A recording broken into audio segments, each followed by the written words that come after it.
Okay, we're going to start on time around here today. Thanks everyone for coming. Can I get your attention?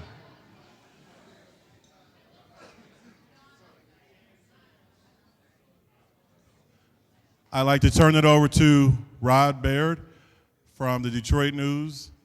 Rod, as you remember, wrote that fascinating feature on Mary's legacy here at the University of Michigan, and he's going to be our Masters of Ceremony.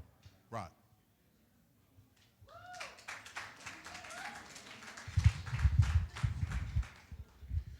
Good evening. It's hot up in here like it's an old school 1993 Union party, and pack as many people in as you can and the fire marshal be damned. Just roll with it. Just want to take a minute to welcome you all back home to Ann Arbor, to the greatest university in the world, the University of Michigan. And we're all here for the Mary Stewart Lead Scholarship launch, but I'll give it a more informal name and call it the Mary Stewart Family Reunion, because we're all really part of her family, extended family, and cousins, half-cousins, Pookie and them in the back. I see him over there by the coats. But also to welcome you here to the former Art Lounge, and it's now been renamed the Willis Ward Lounge, and it's certainly apropos because of the woman that we're honoring tonight, if she had lived back that far, would have been helping out Mr. Ward and some of the other athletes as well. For those who don't know, Willis Ward played back in the 1930s on the football team with President Gerald Ford. So it's certainly apropos to be honoring Mary Stewart in this lounge that has been renamed for him. The first thing you think about is Mary's been around here for 42 years, and we got to look into some child labor laws, because when you look at her, can't be a day over 50, so she must have started when she was 8. They had her in the back in the sweat. Well, never mind. We'll cut that part. We didn't want to mention that. But full disclosure, I'm unlike many of you in that I didn't know Mary when I was here in the mid-90s. This is something that I stumbled on earlier this year, actually, and the inception of this was a phone call with Glenn, and like most of you, I've been through the union 100 times for parties, for whatever else. There wasn't a Starbucks, there wasn't a computer center. I remember the phone booth that was along this hallway, but if you had asked me where was Mary Stewart's office, I would have said there is no office right there. It's all paneled up, and unless it's like a bat cave and you got to pull a book back to make the sliding door happen, that office really didn't exist for me. But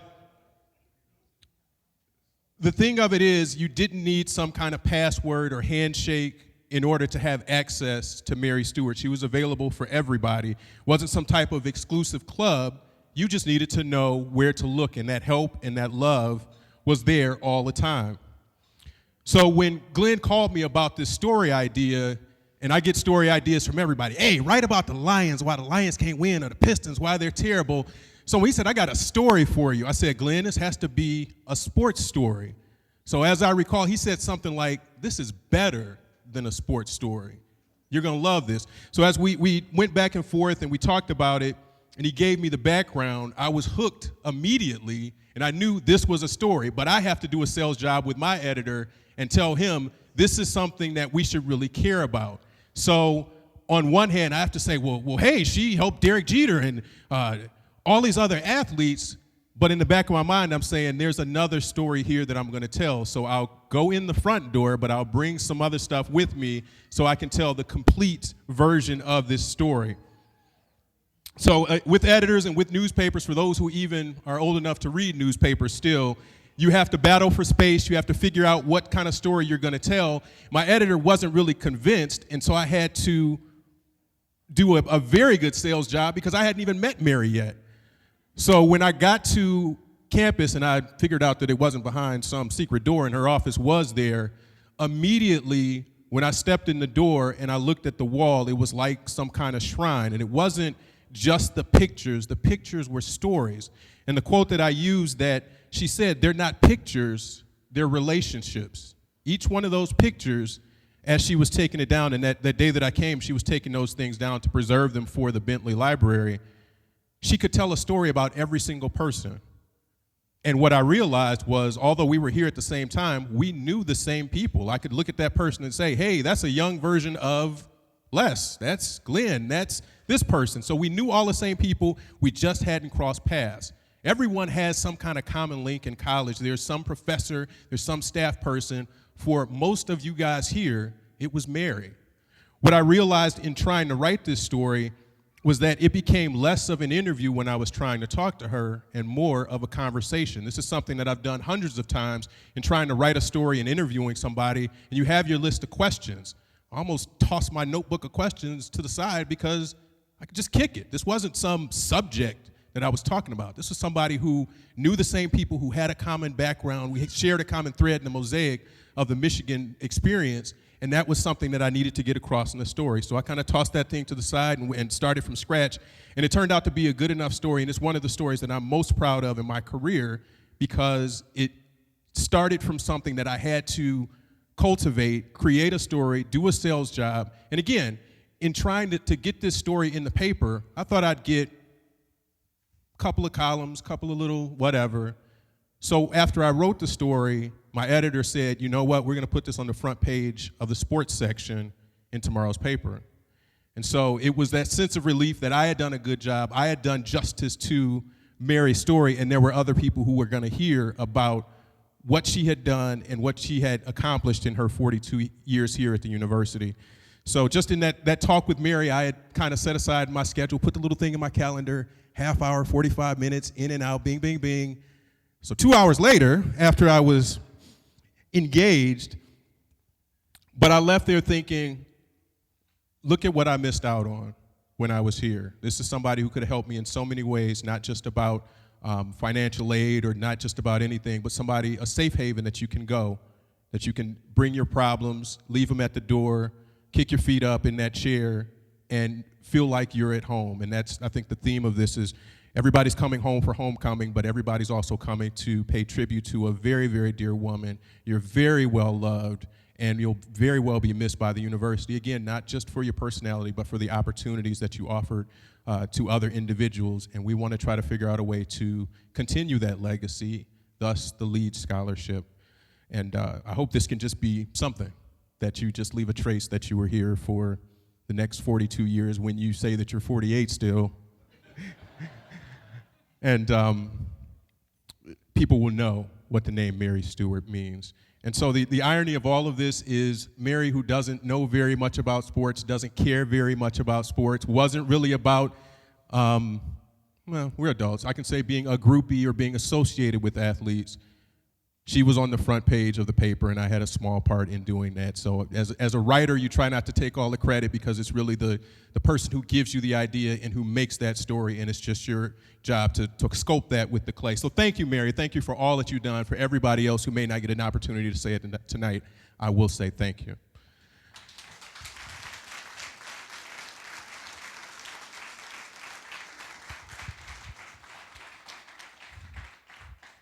I'd like to bring up Steve Grafton, the president and CEO of the Alumni Association, who's going to talk about the LEAD program and actually what the scholarship means.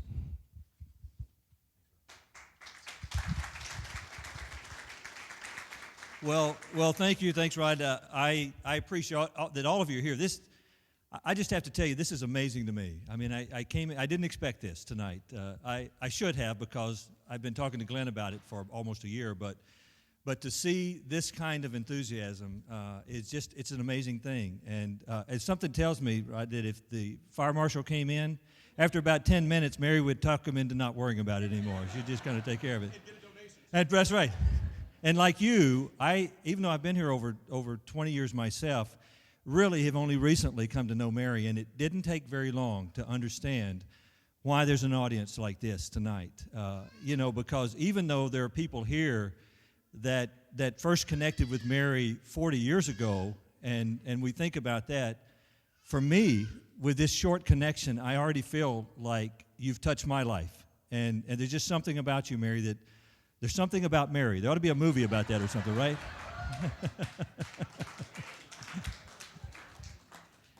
Mary's such a caring and compassionate person, and in every way it shows. I was thinking about this gathering of alumni And I just thought, maybe you ought to be the director of alumni relations, because it really is about relationships. You're right. It absolutely is about relationships, and that's what you've done all along. And so I appreciate everything you've done. I'm glad to be a part of this, and I think it's really appropriate, given your interest in your history and everything that you stand for and care about, that this group of people have decided to make a commitment to your legacy through the Lead Scholars Program. Now, a lot of you here know about the Lead Scholars Program. I want to tell you just a little bit about it. Back in 2007, our board of directors created the Lead Scholarship when the state of Michigan voters decided that it wouldn't be appropriate to use race or gender in making decisions like admissions or scholarships and those kind of things, and really made it very difficult for the university to compete with other universities to try to get many of the best students that we would like to have here to help us with diversity, and deserving students that ought to be at a place like the University of Michigan. And so we've been working to try to open those doors, and we've met a lot of great people along the way as we've done that, people like Glenn Eden, people like Mike Muse and Brent Hawkins, and they've really become a part of this effort to try to help other people understand the need to support programs like this that can help to, frankly, to increase diversity for black students, so that we can have more black students, more Native American students, more Hispanic students here, to really increase diversity in ways that will help the entire community. And so I'm really glad that this legacy will continue to help, that your legacy will continue to help in that way. Tonight is about honoring Mary, and one of the great ways to do that is by honoring what Mary cares about, what all of you care about, what all of us care about, to continue to try to make this university the great university it ought to be. And so the Lead Scholarship does that. We now have our 8th class of Lead Scholars, 200, as I like to say, 242 contributions to diversity at the University of Michigan, and it's a long way from where we need to be. There's so much more that we need to do in this regard, and so I hope you'll all consider joining us. Honor Mary. Help your university to continue to drive toward more diversity by supporting this Lead Scholars Program. Thank you for letting me be here a part of this evening, just to share in this wonderful tribute to Mary, because Mary, you really deserve it. Go Blue.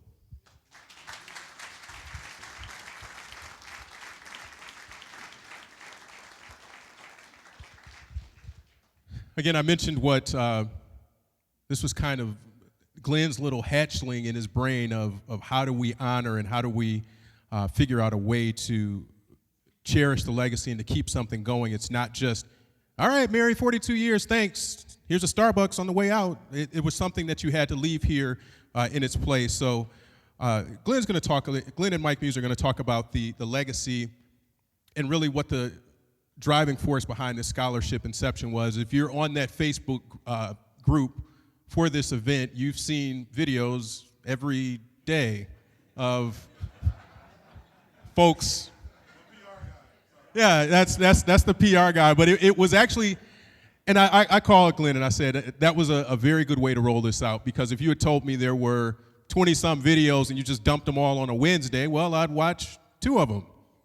So the fact that there was a marketing plan behind this and it turned from just a mustard seed of an idea into something, and it's really what we have here tonight, is really a testament to the effort that they put in and all of the work that they've put in the past few months to make this happen. So I want to call up Glenn and Mike, please.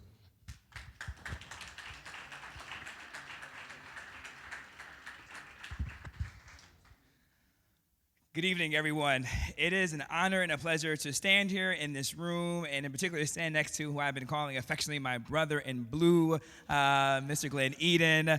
He is a fantastic human being. He is a tireless worker. He is altruistic in every endeavor, and and I guess a member of Omega Psi Phi fraternity Incorporated.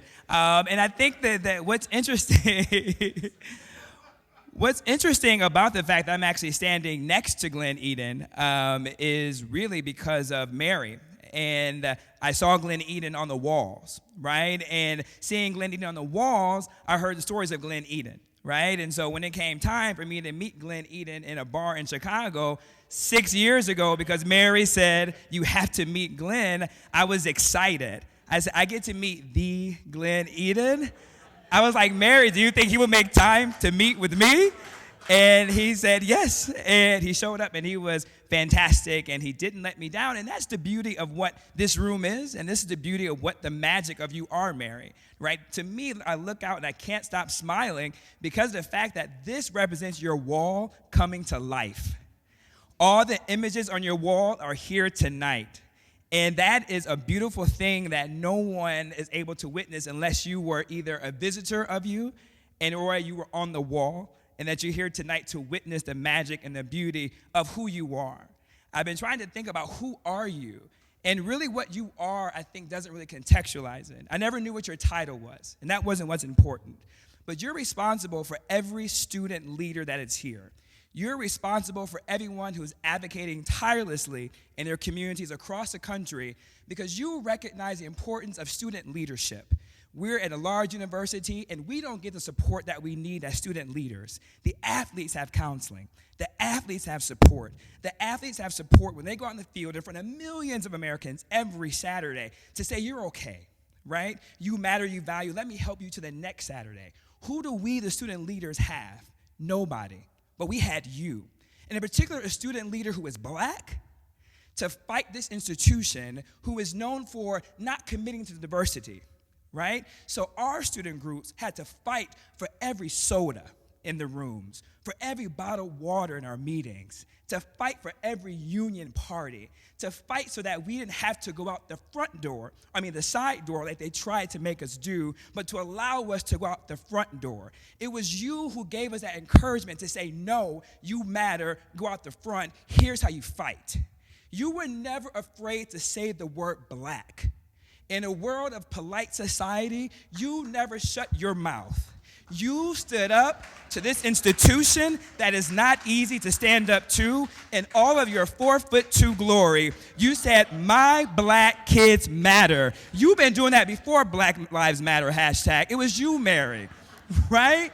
You were the originator of that, and we can't thank you enough. I wouldn't be who I am today if it wasn't for you developing me and teaching me and coaching me on how to fight and how to advocate, how to be a change agent. I came to you weekly with our Wendy Fry session. We shared our Wendy's fries together. And so that is really what your impact is, Mary, right? Is developing student leaders to go out in the world and to be great, to be on movie sets and televisions, to work in Capitol Hill, to learn how to go from the football field to television to owning your own production companies, right? Like, it is because of you that people are poets, people are writers, people are on Broadway, people are producing, people are making business deals, they're on Wall Street, all because of you. So as you see us posting on Facebook, all your former student leaders, know that you had a part in that. And that's why we're here today, to celebrate you and to build upon that legacy that you are going to continuously leave behind through our lead scholars. So we love you, and thank you for being unafraid to say the word black. Thank you. Woo! Thank you, Mike. That's kind of hard to follow up, and I'm glad I actually had the opportunity to meet you too, brother. We are Go Blue Brothers. Thank you so much for that. Wow, I'm just going to keep it short because I've known Mary for a long time, and she's been such an important part of my life, even when I was a student here and now. I can go on and on, but I think we have 5 other amazing student and alumni speakers that's going to cover what I have to say, because I don't want it to be a watershed between Mary right here. But I will say that I do want to thank you for everything you've done for me and the students here, Mary. And I want to say thank you for where it all started from is my fraternity and you helping student leaders, but in particular black students. Omega Psi Phi chapter, there's some of you in the house, right? And my parents are here. I want to say thank you to them. My dad is in the back, and Mama Jean, because I wouldn't be here. My father sent me here 25 years ago. So now, how the scholarship began, that's a really interesting dilemma there. Mary was adamant about not having any retirement parties. It started, I kind of figured Mary was retiring probably about 2 years before she actually retired, because Linda's here. Linda was retiring. Hey, Lynn. Another mentor. And I was trying to figure out, what are we going to do for Linda? What's going on? Mary was like, Linda doesn't want any parties, and when I retire, I don't want any parties. I'm like, okay, fair enough. So it began because I've been involved with the Lead Scholars Program for about a year, and generally being a donor and an advocate for it. And this Facebook message, as you can see, the Mary Stewart Lead Scholarship began over Facebook. The day Mary retired, Sean White, who is Director of Diversity and Development for the Alumni Association, sent me a quick message, and I'll do this dramatic reading. Glenn, do you think we should set up a scholarship in Mary's honor? Me? That's an amazing idea. Let's do it, Sean. I want to lead. No pun intended. Let's chat soon. We chatted the next day. I called Mike and said, hey, Mike, I think we need to partner on this. What do you think? There's some other stuff that we had planned, and we got on the phone with Sean within 2 days. And at that point, the scholarship was ready to go. I was like, Sean, hurry up and make sure Steve signs this before something happens. And a reception, a video was planned to thank her, and that's how it all began. And we hope that, we have one student that will cover, but we want to cover 10. We want to cover 20 or 100. One day I want to have the endowment be $1 million. And the LEADS program has been very effective in bringing students of color to Michigan. And it is it costs more money than ever. I remember when my freshman year was $2,500 the entire year for tuition. I hate to see what it is now. I know what it is now, and it's a hard road. But at any rate, once again, thank you, Mary, and I want to play a video that from your favorite Michigan men thanking you.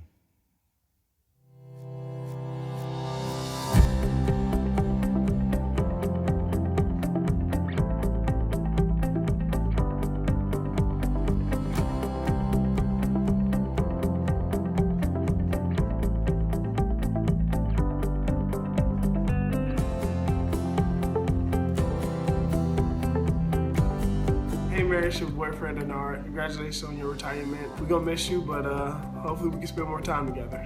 Block M is for Mary Stewart. Call me if you need anything. Call any of us. We'll be there, and we adore you. M is for Michigan. A is for amazing. R is for Rue, because you will always be an honorary Q. And Y is for ever young. Walking into your office feeling unsure of myself, feeling scared, lonely. Each time I left, I felt comforted, I felt loved. I just want to say congratulations, Mary, for taking up a cause many decades ago where you wanted to make sure that students at the University of Michigan who look like me truly left being a leader and a best. We love you. I love you. Congratulations. Mary, congratulations on your retirement. Congratulations on your retirement. Congratulations on your retirement. Congratulations. Congratulations. Congratulations, Mary. On your 41 years. Thank you for all your hard work and 41 years of connecting and taking care of alumni students alike. We can never repay you for the service you've given us. I think I speak for hundreds of students when I say that you've truly impacted our lives. You inspire me to work harder for Michigan. Through you, I've learned that the best way to be happy is to live a truly selfless lifestyle. You really showed me that helping other people is the greatest thing one can do in their lives. Everyone knows that when you come to University of Michigan and you want to be a student leader, you go talk to Mary Stewart. Our home away from home has been and always will be your office. To be able to have a place I could call home and just really get away from all the stress and talk about anything. I'm always going to treasure the days of hanging out in your office, getting on your nerves. I wish I had known you in my undergrad days because I know I could have used some advice with girls in school and life. Hey Mary, me and Denard here, and Come on, man, you know that's my girl. Would you shut up? Like that, and I knew her first. Just want to say thank you for everything you ever done for us. Mary, thank you for the love and support you've given me and countless others. When I think of you, Mary, I think of you as the Block M. Mary, you're a Michigan staple. You are the Michigan difference. You are one of the kindest, sweetest, best people I've ever met. And I love you dearly. My family loves you. We are so happy for you. You really hold a big place in my heart. I'm hurting because Michigan will not be the same without you. I know you will be greatly missed at the University of Michigan. The impact that you had on this school cannot be measured. I need you to recognize how much we appreciate what you have done for this community. You've also taken on the responsibility of making sure that students involved in athletics had someone they could talk to outside of athletics. Your commitment to our students will ensure that your legacy lives on through them for many, many years to come. Hi Mary, it's Glenn here. I've teamed up with the Alumni Association, Mike Muse, and other generous alumni to establish the Mary Stewart Lead Scholarship. This scholarship will be awarded to African American students to enrich and enhance their student life. Thank you, Mary, and enjoy your retirement. Congratulations, and we look forward to seeing great things in your rewirement. Me and my family are wishing you nothing but joy and happiness in your retirement. And I hope that you continue to be the amazing person that you are. And I really hope that you enjoy your retirement. I'm enjoying mine. So I tell you, there's a lot of great days ahead. Love you much, and we'll miss you. I love you. Love you, Mary. I love you. Love you, Mary. Love you, Mary. Congratulations on retiring, and go blue. And go blue. And go blue. Go blue. Go blue. Go blue. Go blue forever. Go blue, Mary.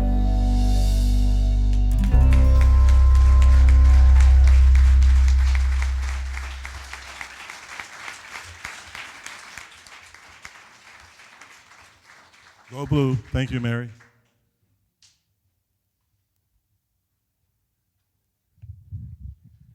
I think I figured out the solution to that thing. That's almost like an Apple commercial. You can just put a little Apple icon down in the bottom right, say Apple 6 Plus coming soon, or 7 Plus, or whatever number we're on right now.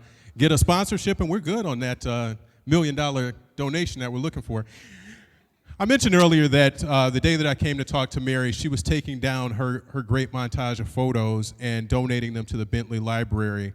And every single one of them, she was able to write a name on the back of it and almost to call out a year and say, this is from 94, this is from 98. And she knew each and every one of those folks. But that legendary group of photos is being preserved in the Bentley Historical Library.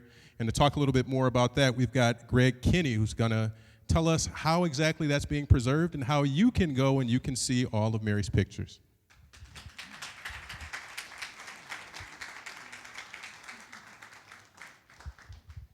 Well, thank you. It's a pleasure.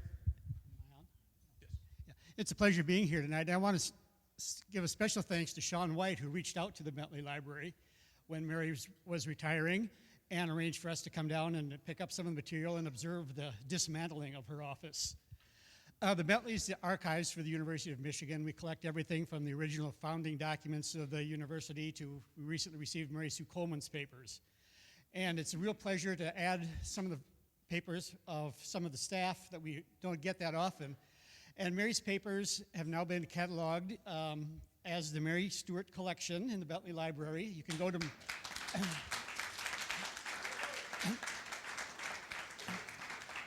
you can go to Merlin, type in Mary Stewart under the author category, and you'll get the catalog record for the papers. There's also what we call a finding aid, a brief guide to the collection that lists sort of the folders of material that are there.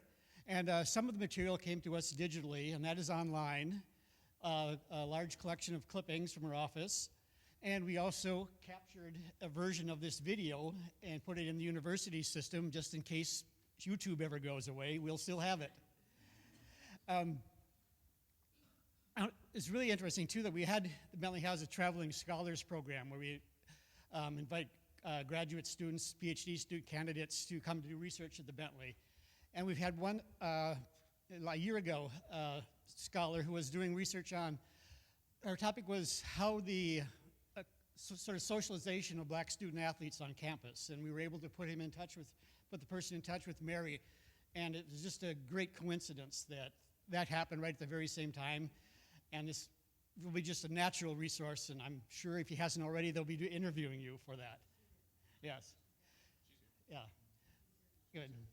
So it's, again, very much a pleasure. I think in a follow-up email that's going out to everyone, we'll include a link to the finding aid where you can see the Mary Stewart papers. They're not all online yet. We'll be gradually digitizing some of the actual photos from our collection. But eventually you'll all be able to see them. And in the meantime, you're always welcome to come out to the Bentley Library on North Campus and look through them yourself. So thank you very much, Mary.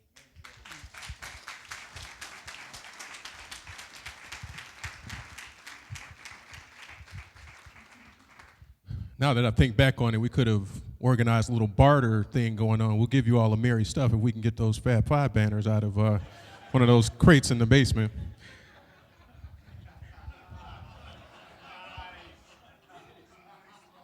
I mean, they're there. We know they're there. The next segment is going to be the special alumni and student remarks, and this isn't like a funeral where I say you've got 3 minutes and you come up and take 10 and cry on the mic. This is a solid 3 minutes that we want everybody to take with this. So there are 5 speakers that we're going to have. The first, I'd like to welcome up a brother from Alpha Phi Alpha Fraternity Incorporated. Many of you know Mr. Dhani Jones.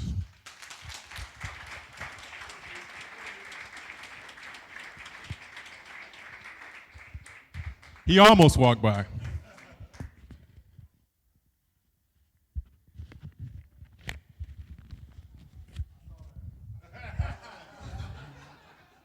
I just wanted to make sure someone got a call out for the A5s around here. Can I get one? Oh, 6! All right, just to make sure we make a statement. My name is Dhani Jones. I graduated the University of Michigan in 2000, and I had the fortunate opportunity of being at this illustrious university and playing the game of football, but most importantly, graduating, and Mary was a big part of that. It's interesting, as I looked at the pictures, the images, and the videos, perspective. Some of those iPhone shots were kind of funny, right? The way that people had the camera above, below, to the side. And it got me thinking, perspective. 3 years ago, me and my beautiful partner had a baby boy. And it changed my world, changed my life. Because the simple fact is, before that moment, I was a selfless man. Everything was about me. Any and everything that I did was to the betterment of my life and my livelihood. Playing football, selfish. Education, selfish. Anything that I did was all about me. And I think in the 3 years, I've learned the importance of giving everything to others. I've learned the importance that sometimes when you're hungry, you have to feed somebody else. Sometimes when you're tired, you have to have energy for somebody else. Sometimes when you're afraid, you have to be fearless for somebody else. As my perspective has changed in terms of understanding the true meaning of selflessness, Mary Stewart embodies that selflessness. And I'm here to say thank you. From everybody that touched the field, to touch these floors, to stood in this beautiful university, and that has graduated and has stepped foot in your office, and whether they've been on the wall or just sat in the chair, they've all changed their perspective because they've all become better because of your selflessness. So thank you.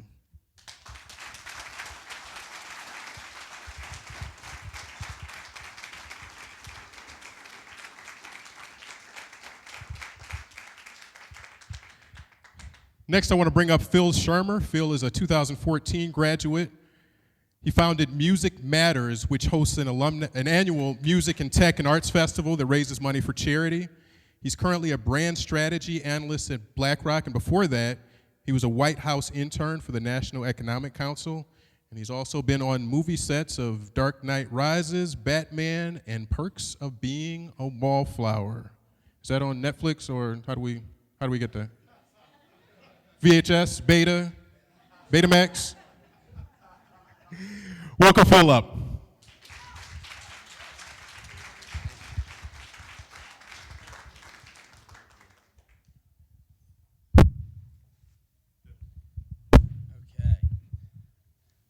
I guess I was the only one who prepared remarks today, but there was so much to say, I wanted to make sure that I really hit the mark on this one. When the student is ready, the teacher will appear. Those famous words were sketched on the chalkboard on the first day of my 9th grade English class. When the student is ready, the teacher will appear. When Glenn asked me to speak here today, I spent a lot of time thinking about what I could say. And as I thought about how Mary and I met, I was reminded of that very quote. You see, my first interaction with Mary was by pure happenstance. It was 4 years ago, and I had founded this organization called Music Matters. We had just finished negotiating with J. Cole's agent, and I came running down that very hall into her office, searching for the administrator who could sign the deal. To say that I was frantic would have been an understatement. We had hundreds of thousands of dollars on the line, and after 6 long months of work, we had finally pulled off the impossible. Then, all of a sudden, this small lady pops out of nowhere, recognizing the panic on my face, and comes running toward me, asking how she could help. I didn't know it then, but the teacher had appeared. And if you don't know the rest of the story, it's pretty straightforward, and I'm sure it's pretty familiar to you. Over the next 4 years, Mary went on to become my Ann Arbor mom. I'd come in here every day and strategize with her on Music Matters. Administrators that were trying to kill the organization, students who were in need of help, organizations that needed a partner. We covered it all. And over those years, she introduced me to her network, to Dexter, Mike, Glenn, Terrell, Arnold, and Myron, to both Devins and Denard, to Maggie and Con, and so many more. She called in favors for us when times were tough, connected us to the right people in the right moment. She looked out for me and for us, and she did it as if she was advocating for her own cause. But the most breathtaking part of this whole story is that, as you saw on the wall, I'm just one small part of it. There were hundreds of students just like me. There are few moments in your life when you meet someone who reminds you of the type of person that you want to be. Selfless, honest, and always working on behalf of those who need it. Mary, since that day that I accidentally ran into you in the Union 4 years ago, you've been precisely that kind of role model for me. And it's a role that you've played for so many students over these past 42 years. It's why today I feel this mix of emotions, sad that our campus is losing an irreplaceable leader, yet proud of the important work that you've done to raise generations of Michigan men and women by being our role model. I know that that's what kept you in this job for so long. A deep sense of duty to the next generation of University of Michigan students, and a belief that, like so many before, they too would need you to be their advocate. But I also know one other thing, that while no one will ever be able to replace you, the generations of students that you've taught know that our work is not done, and that now it's our time to pay it forward. And now I have come to realize something else, that my 9th grade English teacher might not have had the quote exactly right. That maybe, as I look out at this incredible gathering, the quote should be, "When the teacher is ready, the students will appear." And Mary, they have all appeared. And we're ready to get to work. Thank you.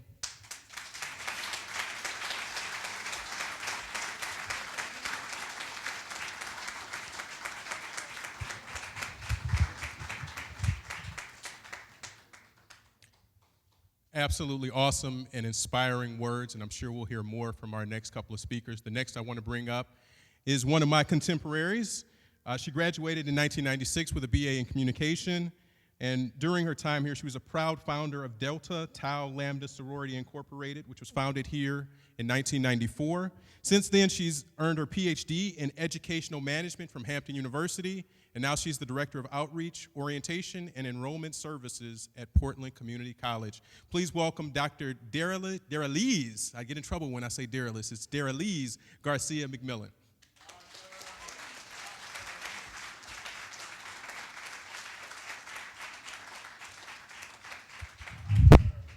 I'm not a behind the podium kind of gal, so I'm going to step right to the front. I'm very excited to be here. I can't even look at her right now because I'm going to go already. So I'm going to talk to y'all, and then I'm going to talk to her. So as you can see, especially by the program today, the videos you saw, the fellas love Mary. But I'm here to tell you, the ladies do too.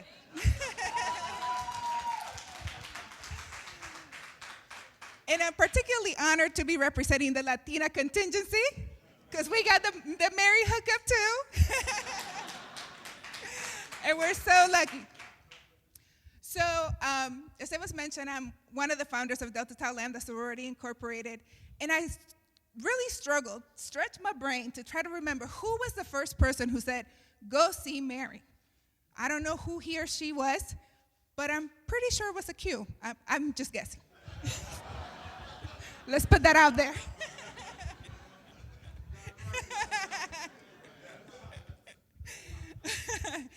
And so I go to search for this Mary Stewart, the so-called Mary Stewart that everybody's telling me to go talk to.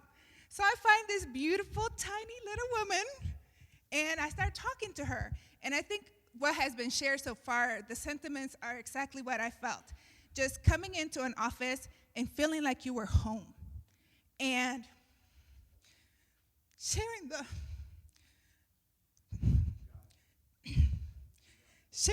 feeling that some people didn't want us here. And they didn't appreciate us because of what we looked like, because of our accents, like mine. And to just come with somebody who had such a big heart and just genuine care for you. And she didn't even know me. And she was just willing to help me with anything I needed. And you just don't find that very often, especially in an institution of this size, especially in an institution that's predominantly white. And to find a beautiful white woman who saw me as her equal, being a student, somebody who has worth and value, somebody who made this institution better, even when I didn't believe it. She saw it in me, she saw it in you, and she made us feel that way. And she went out of her way to make us feel that way. It is something that money is never gonna be enough. Words are never enough to express the gratitude that you feel for somebody who changes your life by just being herself, because that's all she did. She brought herself, every single part of herself, every day, 100%. She never left anything outside of these walls, and she changed our lives. And I am truly blessed and excited. I think about the times when I have, since moving from Michigan, I've lived in Texas, now I live in Oregon, and I think about the times when I've come back and I see Mary, we sit down, I sit down on the chair, talk to her, reminisce. Some of y'all weren't right. I'm gonna just put that out there. You know what, I was just, yeah. I mean, I'm not gonna say no names. JD, I'm not gonna say no names.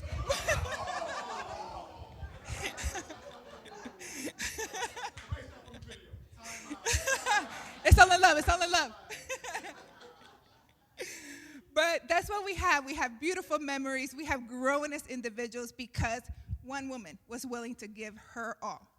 And she's also extra special because her and I were birthday buddies. Shout out Pisces, February 28th. So thank you very much. And this woman is worthy of all your love because she is amazing.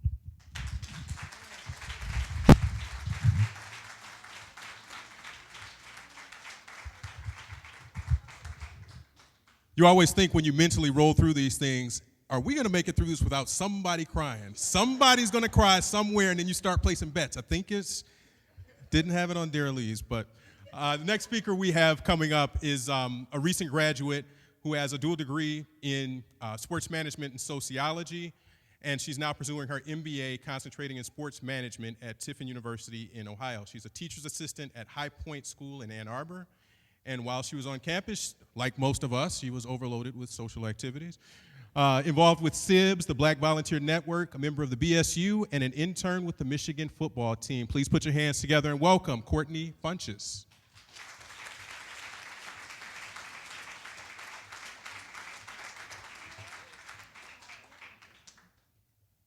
Go Blue. So to say that I'm a little bit intimidated to be up here is an understatement. Hello to everybody.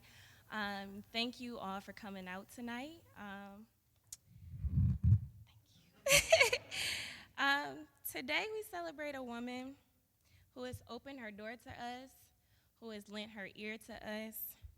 She is a mentor, a campus mom, an advisor, a counselor, an agent, the list goes on. But to say that she is a friend to me is an understatement, and a friend to all of us in this room today. It brings me great honor to be here today as we recognize Miss Mary Stewart. I'm not sure about all of you, but I'm a firm believer in the saying, it's not about what you know, it's about who you know. And I am proud to know Mary.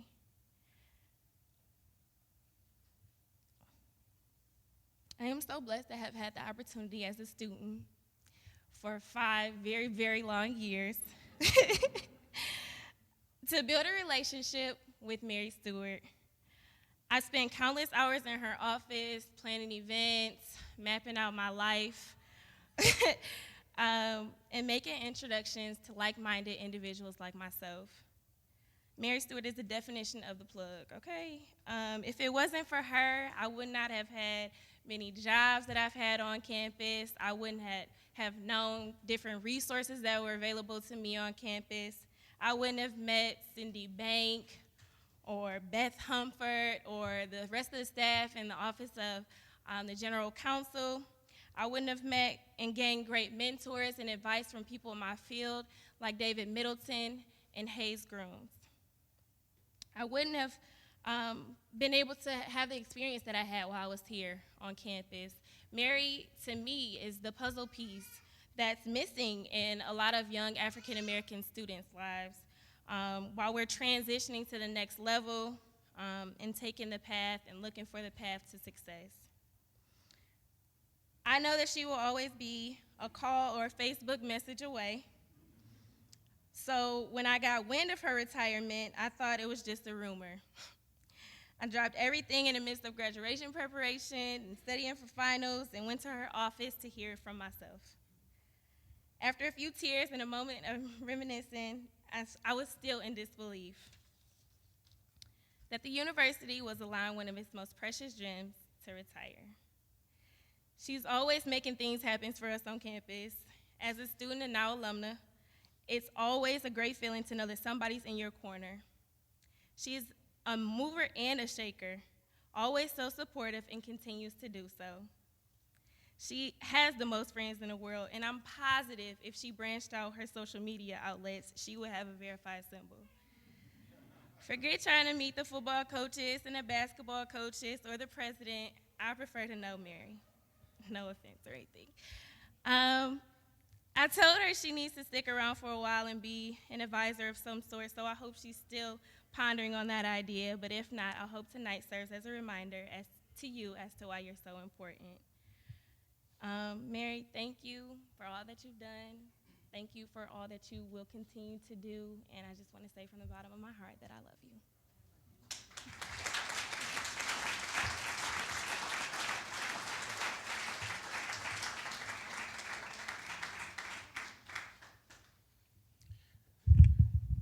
Kind of the elephant in the room, and one of the questions that I had to ask Mary was, with all of this constant traffic going in and out of her office, how does she get any work done on any day? Because it was almost like the Charlie Brown, the doctor is in, somebody else comes out, somebody else is following right back in the other way. But she solved that for me and said she stayed late a lot of nights. She might have taken some work home, whatever the case was. And again, that shows the enduring spirit and the lengths that she would go to make sure that not only her work got done, but the priority was on the students and making sure that all of our issues were handled as well. So bless her work as well. Our last speaker is Will Royster. He's currently a senior in LS&A and a member of APHIA Epsilon chapter. He's a chair for the Michigan Institute for the Improvement of African American Representation. Please welcome Will Royster.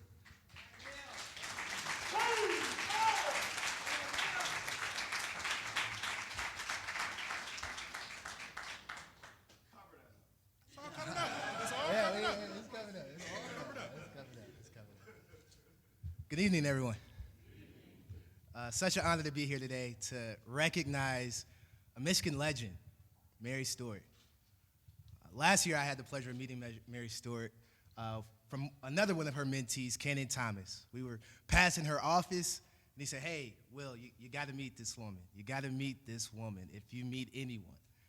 And I go into the office, and I see this tiny little woman, and we meet. And little did I know, I would come to learn that this woman was as big as Michigan itself. That this woman epitomified the Michigan difference. And I saw that from all of the people that she had affected.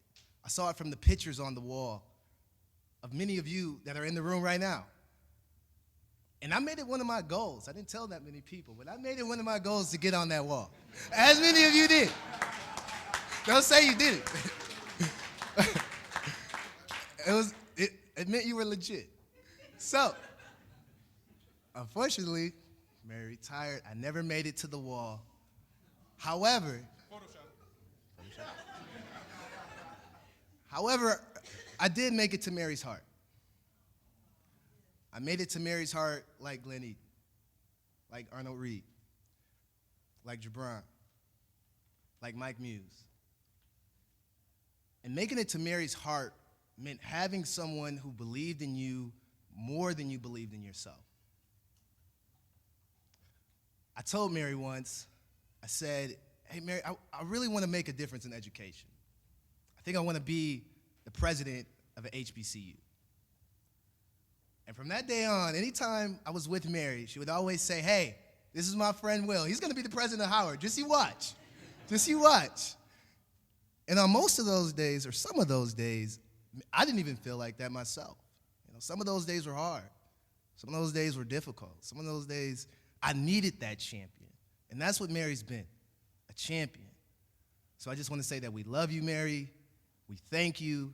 And we celebrate knowing that your legacy of changing people's lives for over 42 years will be continued through this scholarship. Congratulations.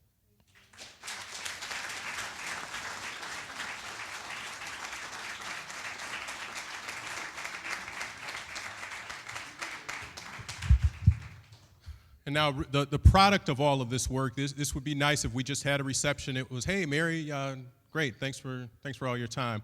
But really the purpose of us being here is for this LEAD Scholarship and to present the first LEAD Scholar. I'd like to bring up the organizers, like to bring Steve, Sean, Glenn, Mary, Mike, all come up and present the first annual Mary Stewart Scholar.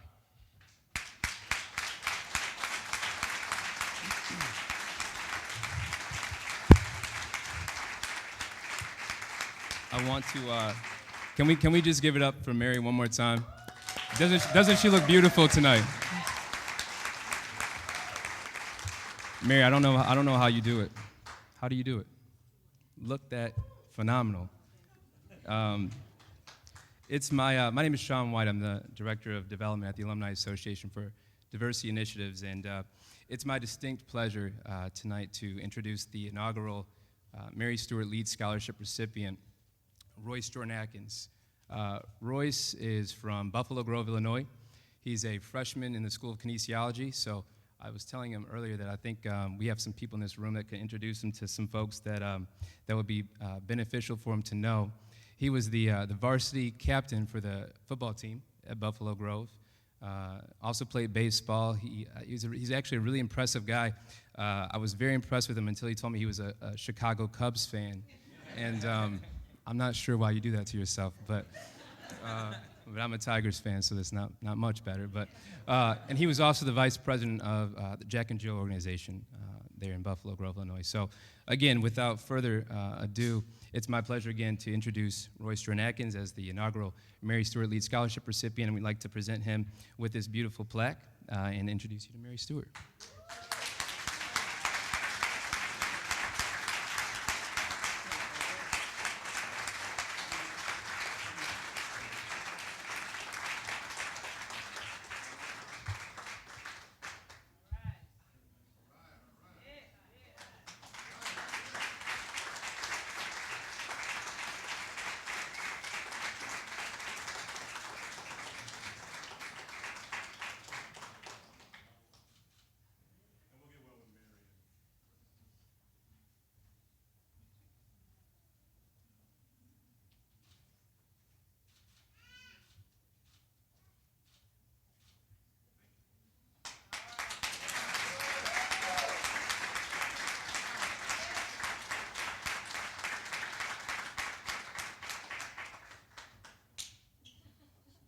Mary, we couldn't let you leave without a little token in our appreciation of our appreciation.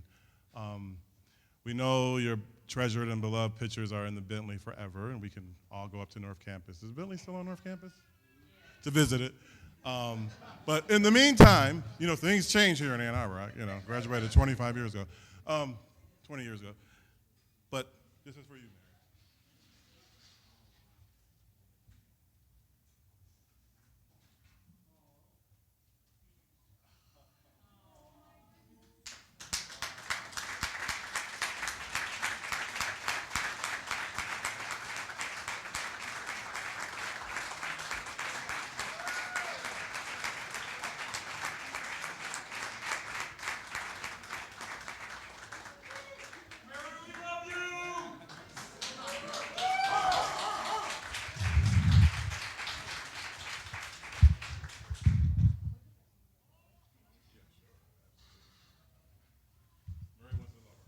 Yeah.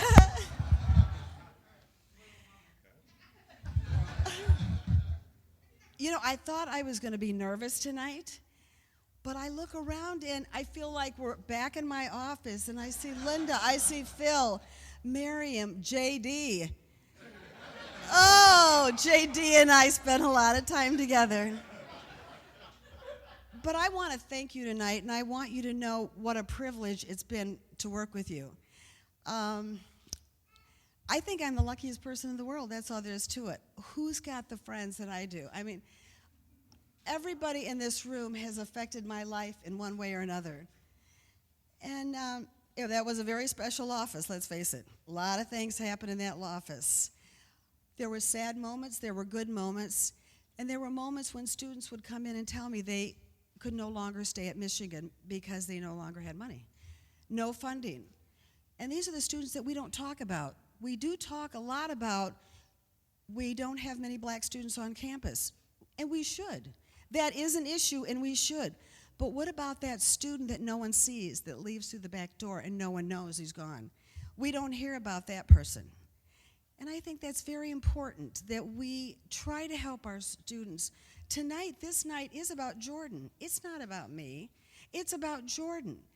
And I hope everybody can find in their heart how important it is to give and to help these students. So if you would, with me, join in and help support our scholarship and our LEAD program. It's our future leaders.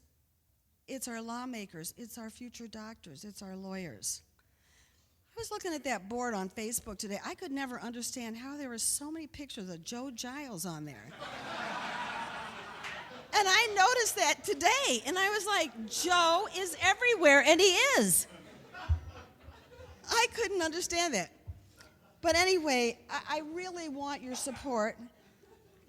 And there are some people that I really, really want to thank, because I would not be here without these people in my life. There's no, I wouldn't be up here. Gary Hicks, I'm not sure if he's here tonight, but he played a big role in our life. Is he here tonight? He's not, okay. Cindy Bank, Government Relations in DC. Wow.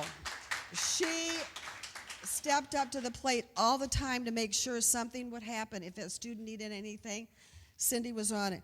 Margaret Aldridge, this was a journey I could have never taken without you. No way. Rod and Sean White. Okay, I met you toward the end of my career. After we talked, I felt like I knew you 42 years. Dr. Dwight Fitch, he's not here tonight, but I can feel his presence. He's a big donor to this scholarship. Means a lot to me. He's a great, wonderful doctor, one of the best oncologists in the country. We've produced wonderful people, let me tell you. Dr. Lester Spence. Les always supported me wherever he was at. Even if I were wrong, he would still support me. He never let me down. He was always there to support me, and I thank you, Les. Thank you. See, he's still doing it, because I was wrong sometimes, but he was good to me. Brent Hawkins, for the students I sent you in Chicago that wanted to be future lawyers, that wanted to talk to someone, thank you for opening your law office to meet with these students. My Aunt Helen for supporting me. Alice, my best friend. She's heard everything. She means the world to me. She's the sister I never had. Frank Cianciola, I learned how to leadership by watching you.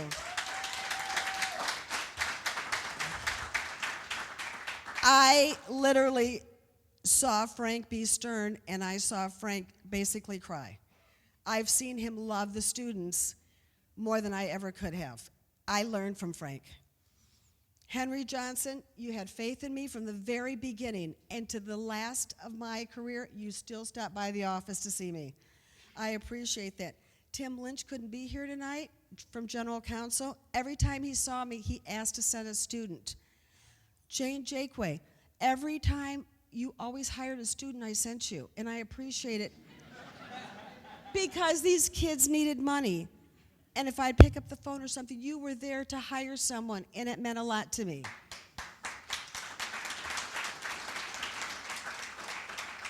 My friend Anna's here from Greece. This is a huge thing. She flew in from Greece. She's a Michigan alum.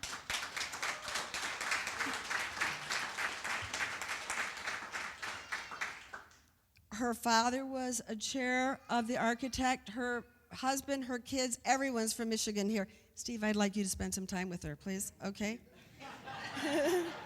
Brandy Robinson, a strong woman with a soft heart. I tell you, even when she was 18, she could come into the office and she made me feel good. She couldn't be here tonight, but she's a very special friend of mine. To all the people on the wall, that year who I saw every morning, I would walk in and I was greeted by you. Linda, thanks for being my buddy. Every time something went wrong, dial in Linda. Oh, I can't talk. Frank's in the office right now. I've lost Frank. Call me, I need you. Tara Edwards, she's not here, from Channel 7, one of my great students, wonderful person. Felt so funny to give a report to one of your students, but yet so honored. And everyone on my wall. But Glenn and Mike, I'd like to thank you from the bottom of my heart, but my heart has no bottom for you. There's no way. There's no words to thank you. It only takes a minute to say thank you. But what you've done for me, both of you, will last a lifetime. And I hope it lives in some of these students here. It'll live in Jordan. It'll live in our next scholar. But Mike and Glenn have heard me cry more than anyone in this room has, I think. I have cried to them so many times. But I love what Dr. Seuss said. Don't cry because it's over. Smile because it happened. Thank you all so much. Thank you, and go Blue.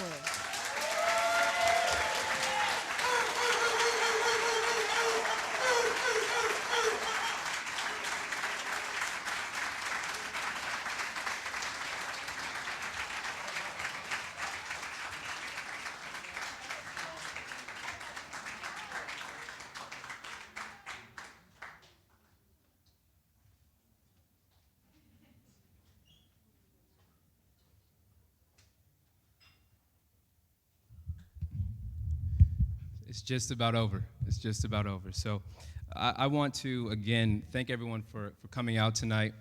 Again, I'm the Director of Development at the Alumni Association, and on behalf of the Alumni Association, we're so proud to have all of you here. I want to thank a couple of people, especially. I want to thank Steve Grafton, the President of the Alumni Association, for his...